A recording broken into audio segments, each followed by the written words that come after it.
Tojikistonlik Qobuljon Aliyevni bugungi Rossiyaning siyosati o'ldirdi. Ha, bugungi Rossiyaning siyosati o'ldirdi.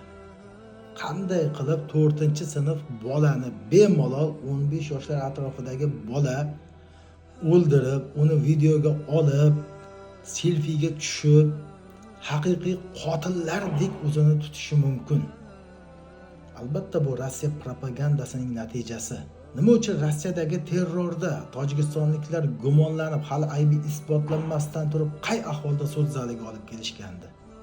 Aybi aniq bo'lib turgan shaxsga nima uchun unday munosabatda bo'lmayapti? Ko'ryapsizmi? Millatchilikning oqibati bu.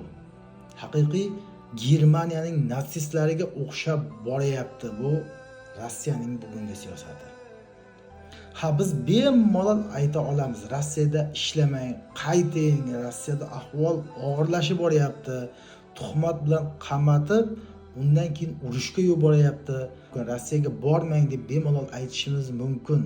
Qobuljonning so'nggi so'zlari dada degan so'zlari bo'ldi. Hamma ham farzandi uchun ishlab yuribdi. Biz nima deymiz? Shunchaki o'zingizni asrang. Qobuljonning onasiga esa sabr tilaymiz. Allohim joylarini jannatda qilsin.